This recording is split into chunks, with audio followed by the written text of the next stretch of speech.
In Jewish ethics, and tonight we're going to be talking about medical ethics, euthanasia, end of life, and right to die. So medical science has made incredible progress in treating diseases, prolonging people's lives, and incredible advances in medical technology. Yet the basic question of life and death, is still one which is very real and which doesn't have simple answers. So, given the scenario, say a person finds out, God forbid, they have a terminal disease, they have cancer, and the doctor says, we don't have a cure for you. There are three options. One option is to fight it aggressively, or the doctor says there's a very slim chance that we might be able to cure you. So one option is to fight it aggressively. Operations, chemotherapy, hospitals, in and out of hospitals. The second option is for a person to go to hospice and for them to be as comfortable as they can, to keep the best quality of life they can. And the third option, which isn't in the headlines as much but has been, is euthanasia. Is for a person to say, I don't want to suffer, that's it, I'm done. I know where it's going to end in any case, and I want my life to be shortened, to be terminated. So the question is, what are these the three options? What are the ethics? Is there any one choice that is better than another? And what does Jewish ethics have to say about this? What does general ethics have to say, and what does Jewish ethics have to say about this? And then we'll go to other more general questions of quality of life and how we view that. So what would you say? Those three options. God forbid, we should never be in such a situation. In fact, my mother was in this situation. She was diagnosed with cancer in her early 70s. The doctors, well, before I tell you the scenario and what she chose, what do you think about these three choices? All viable, one better than another? Yes, Alyssa. Well, unfortunately, not everyone has the means to do the first option. What if you don't have health insurance? Okay, so the first question is the finances. Exactly. Chemotherapy, these treatments are extremely expensive. In fact, my wife is a pharmaceutical sales rep and represents these, not the actual chemotherapy, but the treatments you need to battle the side effects of the chemotherapy. And they can be in the tens of thousands of dollars, if not hundreds. So the first question is the economics, I guess. So let's say a person does have good health insurance coverage. So is any one of these preferable? Is any one of these not ethical? What do we think? I really think that is the person, the decision has to left to that person. Because I've seen people in the hospital that suffer so much, and many times I have the questions, like what for to suffer, really? But when you go and ask them, they would do anything to just stay a little bit longer. Maybe the loved ones to come to say, oh, they want to see their nephew, their grandson, and for them, it's every minute is precious. So it's worth. So you're saying it's a very personal decision. You see someone suffering, and some people react by saying, no, every day that I'm still here, that I can be with my family, is important to me. But it's important that we should instill hope in those people. Why? Because miracles can happen. We'll talk about that. We'll talk about that. So right, if there is hope, then, let's take a look at the third option. Yeah, Well, I was just going to say, what is your name? Oh, Diane. Diane. I was just going to say euthanasia kind of seems like suicide, and what's the difference between like physical pain and emotional pain? If suicide is wrong, then euthanasia kind of could be. So the question is euthanasia suicide? And if so, then is that morally wrong? And one can debate that as well. And then the question would be, euthanasia done by another person, is that murder? Or is that carrying through the wishes of the patient, of the person? So these are all valid points. I'll tell you, my mother, she was a nurse, And she chose, in fact, the doctor said, if you are operated, you have a 50% chance of having 2 to 5 years. And her best friend, who was her same Hebrew name, was diagnosed within a couple of days with almost the same condition, was operated on, and she lived 4 years.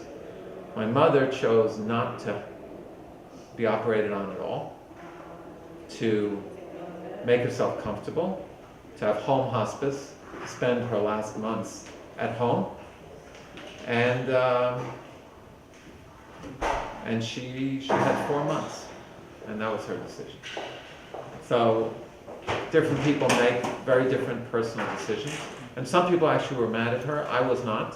Said it's her decision. But let's look and see if the Jewish sources give us direction on this, and what are the parameters. And then there's some other areas we can look at. Are you allowed to put your life in danger to do a procedure which might prolong your life? Okay? Weighing off here, am I allowed to perhaps shorten my life with the chance of lengthening my life?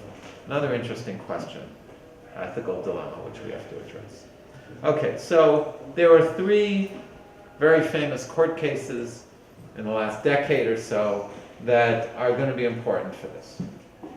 In 1982, the Cruzan case, where a woman was in a car accident and she was basically in a vegetative state, in a coma.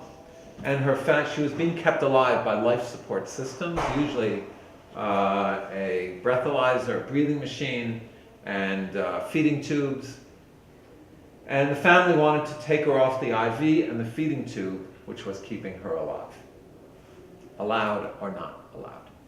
So the court ruled 5-4 that her life is protected unless she clearly communicated her wishes regarding life support and not wanting to be on life support. That's how the court ruled at the time. And what they interesting said, though, is even if the patient is not suffering a terminal condition, they have the right to refuse treatment. But they have to express that right, okay? This is what's called a healthcare proxy, where people make their desires known beforehand. So that's how the court ruled. No one could make the decision in her stead, okay? The other famous case, Jack Kevorkian, the doctor of death, who said that he presided over 100 assisted suicides. In 1999, he was told to stop. He continued, and he was convicted for 15 years of second-degree murder. After 8 years, he was let out with the clear message that if he did it again, he would be thrown into prison. And as far as the authorities know, he has not assisted in a euthanasia, an assisted suicide, since then. So the courts were ruling that euthanasia, helping another person do assisted suicide, is forbidden. Okay. The third case, the Terry Schiavo case, where this was in Florida, a very high-profile case. The husband gave testimony that she did not want to be kept alive by a feeding tube. Now, she was a devout Catholic, apparently, and her family contested her husband's version of it because, especially since he filed the petition to have her life support removed after there was a financial settlement, and it was clear he would receive the life insurance. The courts ruled in his favor. I guess it's a he said, she said case.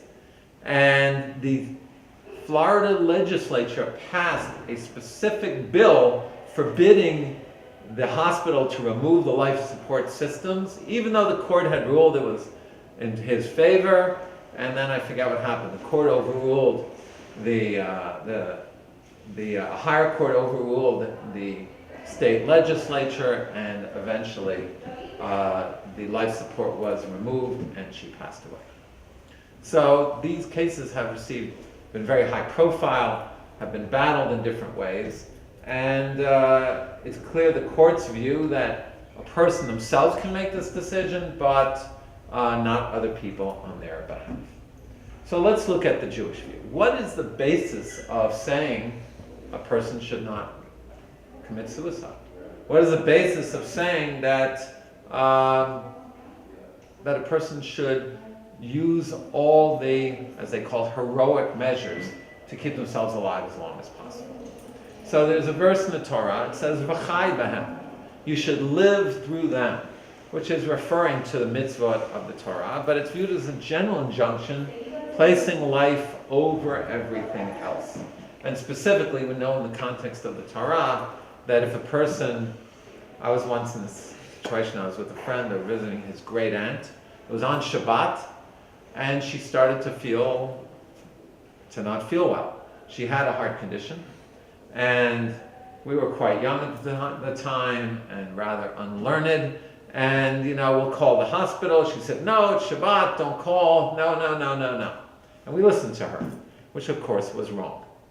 Because if one's life is in danger, you eat on Yom Kippur, you pick up the phone and drive to a hospital on Shabbat. All of the mitzvot of the Torah are put aside when one's life is in danger. So, and according to this, it would seem that the quality of life is irrelevant, okay? If the value of life is infinite, and a fraction of infinite is infinite, okay? And once life is given a value, so where do you put the bill? $10,000, okay, that's not worth it. $100,000, $1 million, how do you put a price tag on the value of life? And there was a case of Karen Ann Quinlan. This goes back, I believe, to the 70s. And her family wanted her removed off life support, and one of the arguments was it was costing tens of thousands of dollars to keep her alive, and she was not resuscitated. Now, I don't want to get into the debates about the state of coma, and we'll talk a little later about brain death and not brain death, but let's talk about just a regular coma. One of my students who had cancer, he was in a coma, went to visit him, the doctor said he's out, he's totally not conscious, nothing doing, and I sat aside and talked to him and prayed, and we believe two things. First of all, what then happened actually is I started saying the Shema and saying Psalms, and was holding his hand, and he squeezed my hand. So, was there a level of consciousness there? And even on a spiritual level, we can say something else, that as long as a person is in this world, their soul is still there. And the soul has perceptions beyond the physical states as we know it. So even if they are not obviously conscious, is there a level of consciousness of their soul that maybe we can't quantify so easily scientifically? And really that's for a whole other discussion about the nature of the soul. But there's also a body beyond that, an idea beyond that, that if the soul is still present, then the person, even though they're going through great travail, and this is really another philosophical discussion about the meaning of suffering. And there is an idea that suffering is something that can purify us, that can elevate us, that has a purpose to it. And so, on some level, the spiritual outlook on it is to say that the person was meant to stay in this world, in this state, with a soul presence, going through what they're meant to go through, was part of the evolution of their soul to ultimately come to their final resting place. And that's not something you can quantify in terms of knowing scientifically what's going on. So the way we understand it from a spiritual point of view is that if life is invaluable and we hold on to it, it's not for us to make decisions of, well, is this, when does that life not have validity anymore? We can't always have an objective evaluation of, is my life good, is my life not good? Sometimes we go through hard periods in our lives, and we come through it, we look back and we say, I grew so much from that challenge. And I wouldn't want to revisit it, but in retrospect, there was a teacher in a school. I was in Jerusalem. He was a young guy, he was in his early 30s, had young children, and he got sick, he had cancer. And he went to the States to get treatment, and he came back after 4 or 5 months. He was in remission, and he stood up in front of all the students, and he said, that I never learned, I didn't really understand what life was until I went through this. And it's very interesting. He came from a very religious background, had become non-religious, and then had come back to religion. And then went through this. And he said, I didn't understand what life was about until I went through this. And he said, I wouldn't give anything to have not gone through this experience. In other words, I wouldn't take $1 million not to go through this experience of having had cancer and knowing what it really is to appreciate life. Now, do most people act like that? Clearly not. And clearly this is a very exceptional individual. And we said before, it's a very personal thing. But the point I'm making is that for him, going through that challenge added to his, gave him an outlook on life that he had never had before and that he wouldn't have traded. So it's a different way of looking at things. But from a Torah point of view, we value every single moment of life. And my father, when he was in his last days, I asked him, he had smoked when he was younger, and even though he quit, I guess, he lived till 89, he probably quit in his early 70s, mid-70s, he wound up getting emphysema, and it affected his heart, affected his lungs, his kidneys, and he said, I want to live. I want to do everything you can to keep me alive. To the point where when he, and we'll talk about this, so when he went into cardiac arrest, they asked, do you want us to resuscitate him? And they use the electric shock, and it's a big trauma on the body, but I said yes, because that was his desire. That was his wish, to stay alive as long as possible. And generally people perceive that this is the religious outlook, that there's an obligation to keep oneself alive, using heroic measures, doing everything you can for every second that one can. And while in general that's true, what we're going to see is that the Jewish sources really are much more subtle, and that it's not so clear-cut. Okay. So is there ever a life which is not worth living? So there's a story in the Talmud, and my apologies, I had printed out texts for you here, but I don't have it right now. But let me get the text from the Talmud for you.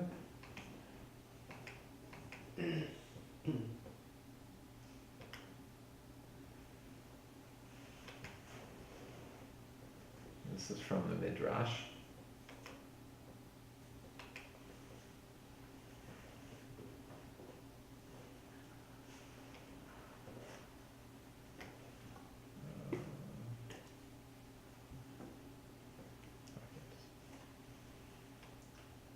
Okay, I'll just tell you the story. So the story was of Rabbi Judah the Prince. Interesting enough, he had a woman who was, I guess, his caretaker, his servant, for many, many years. And she would help take care of him. And later in his life, he was sick. And he said his illness was such that he didn't have a moment of peace in his life. And he constantly had to run to the bathroom. And in older times, very saintly people would wear tefillin. They would wear the tefillin all day. I don't know what tefillin are, black prayer boxes. And they would wear them all day. And so he would constantly be taking off his tefillin, running to the bathroom, coming back, putting them back on. His life was hell. And so people were praying for his well-being. His students were all upstairs in a balcony in the house, and they were praying, and he was surviving, but barely, and without quality of life. So the first thing is that she said a prayer that to the Almighty, that we see that is his life worth living, and that God should have mercy upon him and should give him peace and tranquility. And then apparently what happened was he was still alive. So she realized it was his students praying for him. So she then went outside, she took some earthen vessels, she threw them on the ground. The students were distracted. What was all the ruckus? They went to see, they stopped praying, and in that moment he passed away. And this is a very extraordinary midrash, because what you see from here is two things. One, that it appears that you are allowed to pray that a person be given mercy. In other words, that their life not continue with suffering. It's allowed to do that. It's permissible. And the second thing is that she even was allowed to stop other people from praying so that he should find rest. Now, I guess we take this as there are many other stories of Rebbe's servant where the rabbis would forget his teachings, and they would go to her and ask her, what did the Rebbe teach? So she was learned, and the story is quoted, I believe, because her outlook on these issues was based upon her understanding of his teachings. So those are the first sources we see that there is such an idea as quality of life. There is, and it's very clearly, it's a subjective, like we said before, it's very subjective of where that line is. But clearly what we see is that a person can pray for that someone be spared suffering, and could even prevent others from praying that. So that's the first source. And we see that Judaism does recognize this issue of quality of life. There's a global teaching on this issue, actually. That seems contradictory to what you were saying before, how... Well, what I'm saying, the point I'm making is that it appears that, it's not so black and white. It's not so clear cut. Right? So, but this does not mean that one can act on that yet, okay?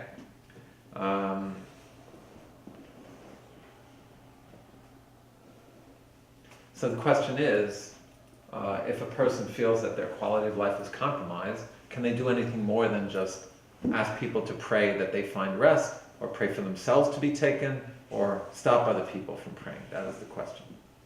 So, so there's another very puzzling text, a famous text. It's famous, you'll see why, you've probably heard of it. The story is in the Roman period, during the Hadrianic persecutions. In the Yom Kippur prayer book, there's the story of the 10 martyrs, and we're also going to read it on Tisha B'Av, the 10 martyrs whose lives were taken, who were tortured by the Romans. And the story of Rav Chanin ben Tradion was that it was during the Hadrianic persecutions, and Jews were not allowed to teach Torah. No public teaching of Torah. What we are doing now, like in the 1970s in Soviet Russia, KGB could barge in, drag you away, arrest you, and throw you. Natan Sharansky spent 10 years in prison for studying Torah and wanting to move to Israel. So it wasn't the first time in Jewish history. During the Roman period, similar thing. So there was a funeral for a dignitary, a Roman dignitary. And many of the leaders of the Jewish community went to this funeral. Now, once again, this is during time of persecution. And Rav Hanina ben Tradion viewed this as close to treason. Why are you giving honor to these people who are persecuting us and making it illegal for us to study Torah? So he goes to the funeral, he stands outside with his books and starts teaching Torah. Of course, the Romans were not amused by this. They take him, they stuck him in the middle of the Colosseum, and we believe it's probably the Colosseum in Caesarea. If anyone has been to Caesarea. They take the Torah scroll that he was teaching from, and they wrap it around him. And they put pyres below his feet, and they're going to light the pyres and burn him alive. Not only that, but the Romans were particularly cruel. So they took wet cotton, put it on his chest, between the Torah scroll and his chest, so that his torso would survive, and so that his suffering would be increased. This is how cruel the Romans were. So they're burning him alive, and I believe it's his daughter is there. I make the family watch, and she says to him, Father, how could you endure this suffering? What do you see? And he says, I see that the Torah scroll is burnt, but the letters are floating up in the air. Very famous things. Osios porchos ba'avir. The letters are floating up into the air. And then she says to him, Father, open up your mouth to speed up your death. And he said, that I will not do. Okay? So we see very clearly here that speeding up one's death, any kind of euthanasia, is not allowed. Then the Roman centurion comes up to him, and he says to him, I will take the cotton off your chest, which will allow him to die quicker. I will take the cotton off your chest if you will promise me life in the world to come. You will promise that I will go to heaven. Now this is the Roman executioner, the torturer. This is the lowest of the low, the evil of the evil. And Rebbe says to him, I promise you. And he says, swear on it. And he swears on it. And it says, he took away the cotton, jumped in the fire with Rebbe, and the two of them died. And a voice came out from heaven, a bat kol came out, and said, Rabbi Hananiah ben Tradion and the centurion have a place in the world to come. And it says that his disciples cried. Why were they crying? Because of the seeming absurdity of it. Here was a great rabbi who spent his whole life toiling in spiritual work, and he's going to get the same fate as this person who, the expression used in the Talmud is, acquired his world in one moment. Acquired the world to come in one instant. Right? Doesn't seem fair. Correct? One guy's been working his whole life to make his millions. The other guy puts a coin in the slot machine and boom, there it is. Right? So, the answer to that question, I once asked a rabbi that. I said to him, how do we understand this? It doesn't seem fair. And he said to me, okay, well, look, you go to the ball game, and some people are in the box seats.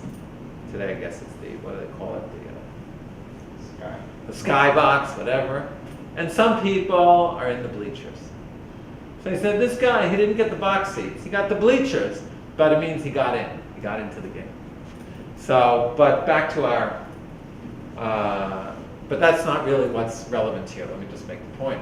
What's relevant here is it appears, and there's much debate about this text, it would seem to be from here.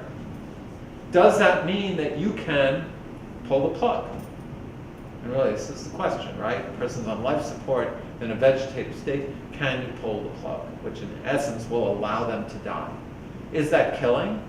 Is that just passively allowing them to die? This is the question.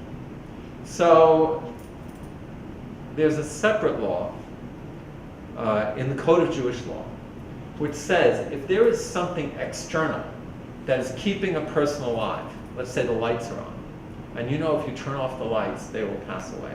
Or I think it gives the example of smelling salts. So, I used to play soccer when someone got knocked out, or close to being knocked out, their head's spinning, you're seeing stars, what do? Give them smelling salts, wakes you up. So they used to apparently give people, smelling things to revive them so that they'd be able to hold on. I had a story of a great aunt who was terminally ill, who had cancer, who was in a hospice in the hospital. And I was taking shifts with her daughter to be with her, so someone would be with her. And when her daughter left, I said, let me take over for the shift. I called her, and I'll take over the next shift. And she said, no, I don't think you should. I said, why not? So her mother was an extremely social person.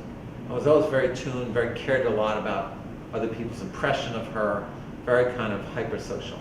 And she said that if someone is there, she will not let go. and she needs to be able to let go. And I didn't go, and she passed away.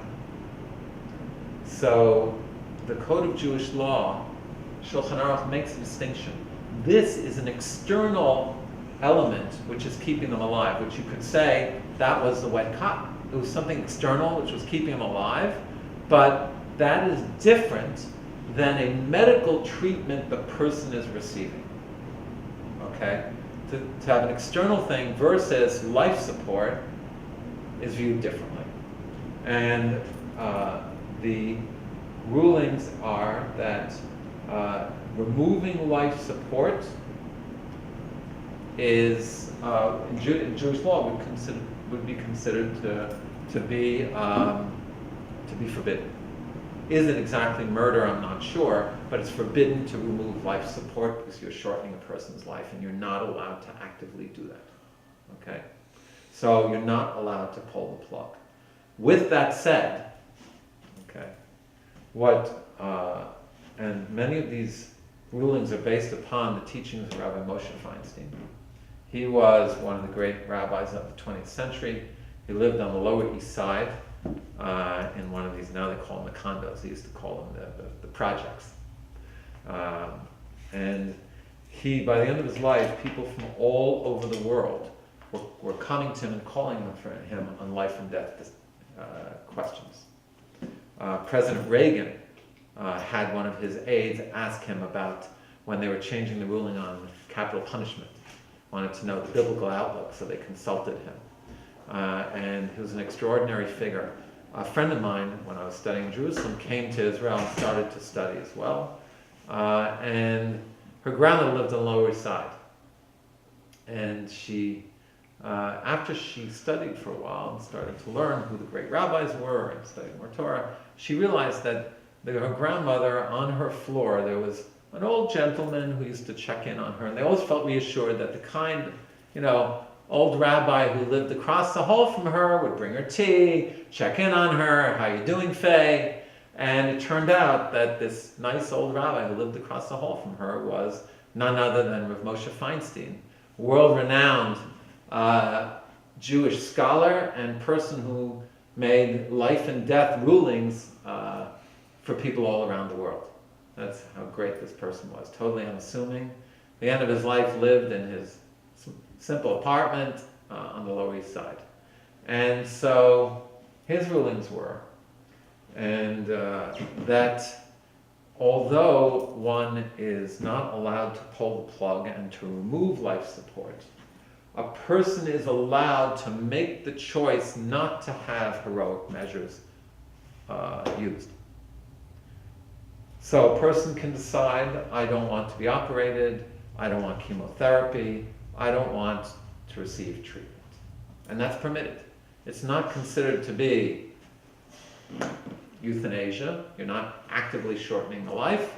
And it's not considered to be a violation of this idea of every moment is precious and every moment of life is invaluable. We do believe that, but at the same time, here we have competing values of quality of life versus extending life. And so the ruling is that one is allowed to refuse treatment. Now, Rav Moshe's son-in-law, Rabbi Tendler, was a MD, PhD rabbi, and he was very close with his father-in-law. And there is some debate about different people have different versions of what Rabbi Feinstein ruled. Another directive, which I heard him, and I took some lectures with him directly, is that he said what one can do, and this is, once again, the question is, is a person in a vegetative state? What state are they? Is the life support the only factor keeping them alive? And he said that one would be allowed to remove the life support if a person can maintain themselves breathing. And what that period of time is, I don't know specifically. I don't remember. I think he said for 15 minutes, half hour. Then it's considered that that person maintains their own life. And then one can reevaluate the decision to put them back on life support. If you take off the life support and they can't breathe immediately, then you're not allowed to take it off. That's the caveat which he made on this ruling. And by the way, I want to emphasize that all of these cases, okay, if a person wants to know what is the Jewish outlook, what is Jewish ethics, and by the way, many of the hospitals bring in rabbis to teach medical ethics because, the secular courts are really at a lack of guidelines, values. How do you decide on euthanasia, not euthanasia, heroic measures, removing life support? They're at a lack of knowing what are the operative principles. And often they'll turn to Jewish law. But the important thing to know is that any of these type of situations, every situation is unique. And especially when it's a question like this of life or death, every situation has to be evaluated on its own. A specialist in this area of Jewish medical ethics has to be consulted. And if any of these questions ever come my way, I immediately pass them on to people who are great scholars in this area. And that's why people would call Rav Moshe Feinstein from all around the world, because you don't kind of just flippantly ask this question. You want the person who is the greatest mind and the most learned and steeped in Jewish sources to be able to make these kind of life and death decisions. So that's the ruling. One is allowed to refuse heroic measures. However, with one important caveat, and this is where I believe Jewish ethics would differ from the general court rulings. Remember, we said before the court ruled on the Chiavo case that if a person themselves said, I do not want to be kept on life support, then the person, then I believe they ruled that one can pull the plug. Okay? Jewish law, you can refuse it. Once it's on, you cannot take it off. And in addition to that, you cannot refuse basic sustenance, which means liquids and food. And so, really, against a person's will, they can be, let's say no person wrote in their will, I do not want to be sustained with food and liquid. According to secular law, you probably could not force them to. According to Jewish law, you would ignore their request. Then in a sense, it's tantamount to committing suicide, to starve oneself to death. And you would make sure that they were given sustenance. Okay? Whether you'd force someone to, that I don't know. But if a person was in a not conscious state, you would give it to them even if they specified they didn't want it. Because according to Jewish law, one person is not allowed to commit suicide. And it's really a different outlook, because our society kind of views it that a person has hegemony over their lives, right? A person has kind of our own human, personal, civil rights, which really we have the right to dictate our lives as long as it doesn't hurt others. But Jewish law views it very differently, is that our lives are not ours. And we are not free to make the life and death decision about our own lives, especially when it comes to suicide, to taking one's life. So refusing heroic measures is not viewed, once again, there's a principle, life has an infinite value. Every moment is precious. A person doesn't have choice over their life to take their life. However, we've seen that the competing values of quality of life and opting out of treatment is counterbalanced against these other values. Yeah. I was just going to ask, how do Jewish doctors go about that law, since they can't force people to have basic sustenance, but Jewish law says that? Well, if it's against the civil law, you can't. You wouldn't be breaking the civil law. In other words, do you have to break civil law, maybe in danger of being thrown into prison, to prevent a person themselves from, in essence, from Jewish outlook, committing suicide? And there is a difference also in Jewish law between actively, God forbid, a person taking their life, and passively refusing food and water. So, once again, I am not a specialist in these areas, but I would imagine you wouldn't necessarily have to break the law. civil law, go against it. But in a Jewish society, one would be allowed to do that, to go against a person's will. Yes? I just want to go back to that story you told about being burned alive, and I was curious why he didn't want to open his mouth, but then he did. So that would be the distinction, that opening his mouth would be actively shortening his life, which is tantamount to suicide. But right. so was taking. Removing the cotton was not a medical treatment. It was a external factor which was preventing the person from leaving this world. Once again, like the smelling salts or the turning off the light.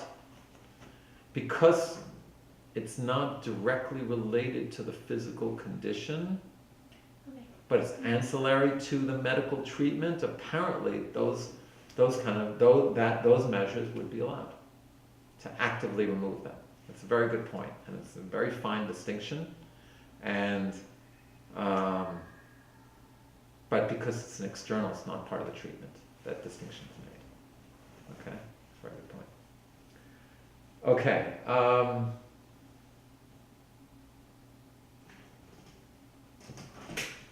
There's also a question about antibiotics. What about antibiotics which are non-painful and non-invasive? Could a person be allowed to refuse those? So there's a question. That might not be in the rubric of heroic measures. That might be in the rubric of basic things that are keeping you alive. Okay. So let's talk now a little more practically about healthcare proxies. Because you go into the hospital and the first thing that they ask you to do is to have a healthcare proxy, right? Anyone have that experience? No? Okay, good. But if you are brought to the hospital, to the ER, or for something dramatic, the first thing they're going to ask you is, do you have a healthcare proxy? And if you don't, they strongly recommend that you do. Because otherwise, it'll be the ward, the state, that might wind up making your decisions for you. Okay? And in Jewish law, there is a rabbi who told me that he believes that family could make the decision for someone based upon knowing what that person wants. Remember, before we said if a person is specifically told by the patient, then the courts ruled that that's the decision that's made. But if a person isn't directly told, according to the courts, I don't know if you could. According to Jewish law, some rabbis say you could. But it's better to have a healthcare proxy. One version of the healthcare proxy, one is to have a family member as one's healthcare proxy to make one's decisions. Another version is, and this some of the rabbinic organizations, the RCA, the Aguda, is that you appoint a rabbi who is your rabbi or a religious court to make your healthcare decisions. In other words, if these decisions come up and you assume your family is going to go to the rabbi anyway, so you just put you want them consulted. And that can be done as well. But it's something everyone should have, a healthcare proxy, a will, all the things we don't want to face that have to do with our mortality, but really it's a responsible thing. Once you have kids, you tend to sober up and face them because life insurance, wills, all this stuff. Okay, so there's another question. Often a central part of the healthcare proxy is a question of DNRs. People know what a DNR is. DNRs do not resuscitate. And this is the same idea of withholding heroic measures, is that often if a person has cardiac arrest, then if they are, when they worked on him, when they revived him with the electric shock, not only did they break ribs, but after that he was in a coma. And they had to put a breathing tube in him and was in a horrible state. And through the mercy of God, it only lasted for 6 hours. And then he passed on. Actually, it was a crazy situation that I'm sharing this with you because, your parents should all be well, but, as young adults, the next stage of life will be having elderly parents who might have to be taken care of. I know my parents had me at a somewhat later age, so some of your parents might be much younger and they should live long, but part of being an adult is young adult is, that is a reality which eventually you'll have to deal with, you might have to deal with. So they were in the middle of trying to resuscitate him. They were not successful, and not the emergency team, but the attending physician, who I think was some resident. I mean, this guy, he's like probably 1 year out of medical school. He's running the floor, and he's got to deal with this. And so he announced time of death. And Jewish law, I tore my clothes, I said the prayer, and 10, 15 seconds later, the team said, we have a heartbeat. And he was brought back. Talk about a roller coaster. And then, as I said, it was in a very bad state, and then 6 hours later, he passed away. So the question is a person allowed to sign a DNR? DNR means that you don't want heroic measures, and a person often will sign it because they know that when a person is resuscitated often, it winds up being a very bad state that they're brought back in, or it can be a state of partial paralysis, a stroke, these kind of things. So Rabbi J. David Blythe was actually the rabbi on 78th Street, the Yorkville Synagogue, who's also has written many books on medical ethics, worldwide specialist, and very great scholar. So he cautions against it, not because it's not allowed in Jewish law, but his warning is that when doctors know there's a DNR, they start to pull back on treatment. So they might be more lax and less aggressive in other areas of treatment because they know there's a DNR.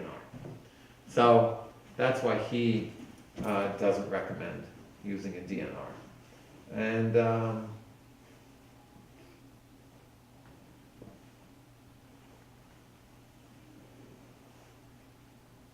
okay, another question in these kind of situations, and this is a real life story with my father, is that his ribs were broken. And even though he was in a coma, the doctors still administer painkillers, which once again is interesting. Doctors, sometimes they'll say if the person's in a coma, they're gone, pull the plug. At the same time, they're saying, well, we're going to give them painkillers. Kind of a little bit of a mixed message there. So, but they were going to give him morphine. Morphine suppresses breathing, and it might speed up his death. Allowed or not allowed? I would have said, why do you think allowed? I would have thought not allowed because you're actively giving someone something which might shorten their life. Does that look like euthanasia? Is that compromising? Why would you say it's allowed? I just thought because it was May. Sorry? I thought you said maybe it would, but maybe it wouldn't. Okay. You heard my language. So at 3 a.m, I called up my rabbi, and not the call you like to make for many reasons, and he actually told me that it was allowed to give him the morphine, and that even if a side effect might be shortening the life, but really what you're doing is you're treating pain, and the side effects, you don't know. You don't know how the side effects are going to impact. The doctor said it might lead to shortness of breath, which might precipitate his passing away. And so they administered the morphine, and he passed away 6 hours later. So once again, to illustrate this idea that there are competing principles going on here, and so even if analgesics or narcotics can be given, even if it might shorten the life. So here we get into another area that's so much related to this, which I mentioned before. What if the doctors say, we have a procedure we can try on you, and it might cure you or it might kill you? Allowed or not allowed? Allowed. Why? There's a chance as well. Chance of life, okay. Anyone for the other side? Why would it not be allowed? Not allowed, because there's a chance it's going to speed up Not death. allowed to put your life in danger. Every moment is invaluable. So if I could live another 4 months, maybe it's not 2 years, but who am I to be allowed to gamble with 4 months of my life? So interestingly enough, what Rav Moshe said is, if there's a 50% possibility of cure, even if there's a 50% chance of death, then it would be allowed. Okay? If the percentage of cure is greater, then you not only is it allowed, you have a responsibility to seek out that treatment and that cure. If it's 55% that you might die only 45% of the cure, then he would say, you shouldn't try it, but it's still allowed. Why? Because it's not really killing yourself, because these are all percentages, these are all chances. Someone mentioned before, the Jewish outlook is that the salvation of God can be like the blink of an eye. Where there's life, there's always hope. God is the performer of miracles, and there's much literature, which I can share with you, where doctors will have a case, and they simply say, this is impossible, this is a miracle. Even doctors who are atheists, they'll say this is a miracle. They don't think it's from God, but they'll say that this should not have happened. No way, 99% this was not going to happen, and it happens. So the Jewish outlook is there is always hope. So even if the chances are greater or lesser that it's going to cure and greater that it might kill you, it's still allowed to do, according to Moshe, but one should not do it. All of this is, when the 50-50 is, though, the doctor has to be confident that, that it's going to work out well. Yeah, there was a question, John. Yeah, because one thing that I'm trying to understand that even if the chances are 45 to 55, in other words, the 55 being that person might die, wouldn't there still be a chance still if it wasn't that much greater? Well, so we're saying that even if there's only a 45% chance the person will be cured, since there's still a chance, you're allowed to do it. Right. Yes. When you say cure, does that just mean, Could you guys close the door, please? does that mean it's not really a cure, but it's David. like you gave an example. I'm sorry, go ahead. You gave an example that someone had a treatment and they lasted 4 years. I mean, is that a cure, or is it, what if someone was, Okay, what about just percentage what of... if it's 3 months or something? Is that a cure, or is that should you do that? So what he says is, if the treatment might only extend the life, Right, but the doctor doesn't feel like it'll cure it, exactly. then one is not allowed to try that procedure if there's less than a 50% chance of it succeeding. That's what he said. If there's more than 50% chance of it succeeding, I'm not sure if it's even permitted there. I don't believe so. I think that if you're putting a life in danger, it's only if there's a chance of it curing you. I'd have to check on that, though. I'm not sure if If it's for the sake of prolonging a life, then it's not really. correct. Then one would not be allowed to put one's life in danger. I believe that's another question. Yeah. I was gonna ask a similar question. Was the rabbi? Raise your voice, Oh, please. I was gonna ask a similar question because the rabbi said that if you have a less than 50% chance, you shouldn't, you're allowed to do the treatment and take for yourself. But how do you know, if you're gonna die sooner than 4 months, then are you? These are all based. The question is, how do you know you might die? These are all based upon the medical prognosis. The interesting thing about Jewish law, the first thing you do, you go to the doctors. And their medical ruling is taken as the benchmarks, the factors that you then have to evaluate. So it's all based upon what the doctor's saying. The rabbis aren't second guessing the doctors. You have to get the information from the doctors, and then you have to make your decision. So, okay. If surgery, another scenario. What if surgery will maim a person? In other words, you need an amputation, but you need in order to save the person. So here, let's say doctors know if you amputate, you're going to be saved. So here, a person should do that, but you shouldn't force them. In other words, they're not forced to save their life at the risk of being maimed. Interestingly enough. Okay. So what are we left with? We should not know any of these things. But what we see is that the message in Jewish ethics is that life is sacrosanct. Every second of life has infinite value, which one cannot know the value of. One does all one can to prolong one's life, regardless of cost. However, we've seen that Jewish law doesn't ignore the quality of life factor. And while the quality of life factor will not allow a person to terminate their life or to remove treatment which is keeping them alive, it can be the basis in which to refuse treatment. Heroic measures of medical treatment, but you're not allowed to refuse sustenance. Okay? And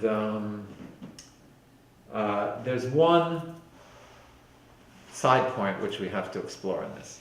Many of these cases, these issues of pulling the plug, don't just have to do with a person being kept in a vegetative state sometimes for years. And by the way, there are stories of people waking up from comas after 2 years. Okay? After numerous years. That's the first point. The second point is that the pulling of the plug doesn't always have to do with the cost. Okay? But the main issue, where this often comes up, is a complicated one. Organ donation, certain types of organ donation, especially the heart and kidneys, basically have to be done while the body's functions are still functioning. And I believe the liver as well. Any doctors here? I believe the liver as well, but I'm not sure.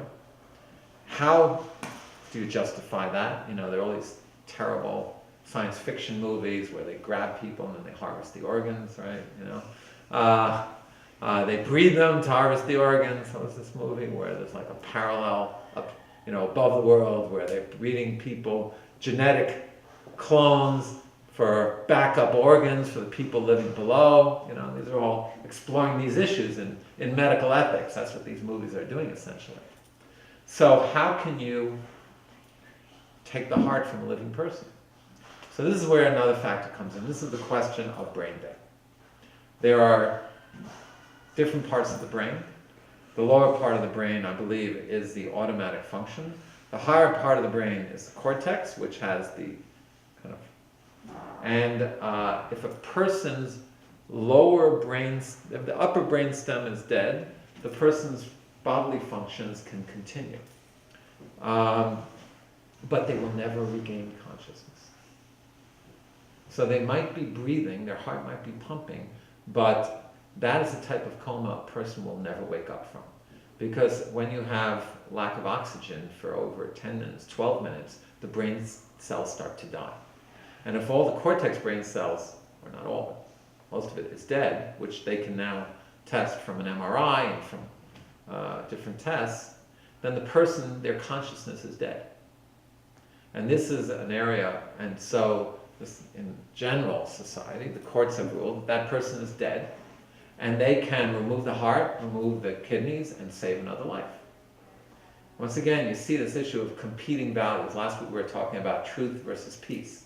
Here we're talking about, you know, life and death versus life. So the courts have ruled that the person is in essence dead, and the question is, what is the definition of death? Classically, people thought it was, if you're breathing, you're alive. But it could be that now we know that is death the heart and the lungs? Is that a life if there's no brain? Or is death defined by the consciousness is gone, the brain cells are dead? This person will never have consciousness again. So their body might still be doing its functions, but maybe that's not alive. And so there's actually a debate, a difference of opinion amongst the Jewish authorities. Most rule that brain death is not considered death, and to have death you need the classic definition of end of breathing and end of heartbeat. And therefore, even if a person's brain dead, you couldn't pull the plug on them. Because they have a soul. Excuse me? The person has a soul. He might have brain dead, but the soul inside the body, there's Well, something keeps the person. Yeah, but so the chief rabbinate of Israel has ruled that brain death is death, and even though the heart is pumping, the soul won't be there anymore because the brain is not there anymore. So the soul is also always related to the brain. Don't ask me. Yeah, I don't know. And they wouldn't even say, I mean, I was giving that spiritual understanding before, but they wouldn't view it that way. In the halacha, it's not a question of theology, soulology. It's a question of halacha, Jewish law. What is the definition of death? Is it the end of the brain function, or is it the stopping of the heart? And I don't have time to get into the sources, and I don't even totally clearly understand the sources that do point to that side. But Rabbi Tendler claims that Rabbi Moshe's father-in-law basically agreed that if there would be brain death, the person would be dead. So some Jewish authorities allow that, some forbid it. The paradox is that there are Jewish authorities who say you cannot pull the plug, that is killing a person, even if they're brain dead, but they'll allow a person to receive an organ who had the plug pulled on them. And other people view that as being very contradictory. How could they allow that?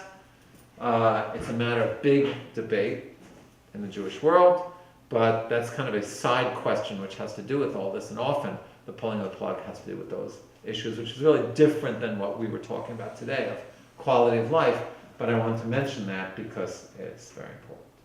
But let me just end with, the idea of euthanasia, my life isn't worth living. First of all, the Talmud has a debate. Is life worth living? Is life basically a good run, or, is life kind of like, sorry? They say no. So they go back and forth, and they conclude, you know what? Often life probably isn't worth living. We have more heartbreak and travail and struggles in life. Yeah. But now that we're here, make the best of it. Yes, exactly. So the rabbis are very realistic about that. However, in Holland, in certain countries in Europe, euthanasia is permitted. And someone distinguished before about physical pain and emotional pain. So there are many stories, and it was documented in the studies, of people who have severe depression. They're in the midst of their depression. They basically say, I don't want to live. If given the choice, they would be euthanized, right? Assisted suicide, let's call it what it is. And when they come out of it 2 months later, 3 months later, and they got the right medication, the medication starts to work, they say, how could I even thought about it? Right?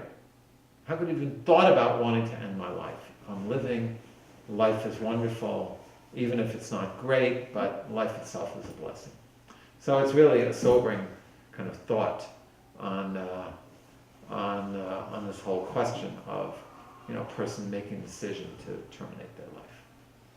And but really the message is that Judaism values life. Life is very precious to us, and when it does come to a question of having to make decisions over life, we do have a tradition that informs us. However, it has to be done with the proper judgment, which is not a simple matter, as we can see. And I've just touched the tip of the iceberg in terms of the understanding of these issues.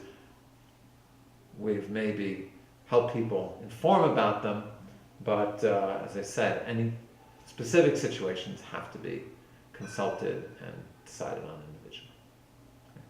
Any other questions? Yeah. If you allow organ harvesting, Excuse me? if organ harvesting were to be allowed, then I would think it would create an incentive for doctors to, in borderline situations, to pronounce that the person is brain dead because it would benefit the rich people. So the question is, if you allow organ harvest with brain death and pulling the plug, and I'm not even sure, I think even in general medicine it might even be without brain death. Once someone decides to pull the plug, then the heart, you can use the organs. You're asking, will that give an incentive for them to pull the plug, and might it skew their judgment into sometimes doing it prematurely? I've not looked at the literature on that. I know there are debates about it, but... I don't think middle class and poor people are going to get the benefits of Excuse me, I don't think middle class and poor people are going to get the benefits of organ No, Because it's too expensive. so you're asking, will poor Yeah, we can't. people get the benefits of it? In fact, they will. If you're on Medicaid or Medicare, I believe that basically all medical procedures are covered, and the organ donor lists do not discriminate based upon social class. So I don't believe that's true. Now today, this raises another question. We have big debates, skyrocketing costs of medical care, billions of dollars being spent. And the question is, should there be some form of triage, which in Europe, apparently they do more aggressively.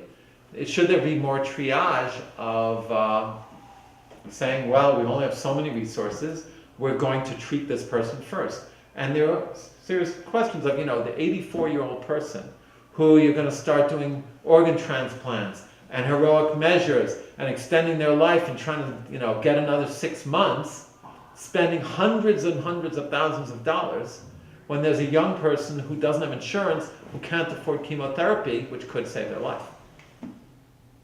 How do you make such decisions? So in America, basically, we have not been doing triage in that way. I'm not sure exactly in Europe how it's done, but in America, we have not been doing it. And the movement today is to make people more aware of this quality of life issue, and where hospice is more and more available, and basically to have people themselves say, I'm older, do I want to be going through dramatic surgery, medical procedures in and out of hospitals, when what's it going to get me? How many more years? Or to say to a person, I'd rather be kept comfortable, quality of life. My mother, she was a nurse, her parents, both of them, were never in the hospital. She kept them at home. Because she was a nurse, she was able to get painkillers and administer them, kept them comfortable, and maybe they didn't live those extra few months they could have, but they were already in their 80s, and she was very ahead of her time. And this is where medical field is starting to go, raising the awareness of this idea of quality of life, that people have those decisions that they can make for themselves, which according to Jewish law, you can as well. And through that, creating a shift which will redirect the resources. But these are very serious issues and very prominent issues in terms of, all of us, our 3 whatever percent Medicare tax, Medicaid tax, which has just been raised. What is it? Anyone know what's taken off your paycheck? So you're paying for it, guys. And then we know the skyrocketing costs of medical care. So, our organization, our premiums will be going up and up and up for our employees, and serious questions. This is related to Obamacare? Yeah, of course, this is all related, yeah. And Obamacare hasn't really dealt with it directly. They've tried other ways to save money so that, so that people will get care. So, yeah. Thank you. I just wanted to, in the last few minutes,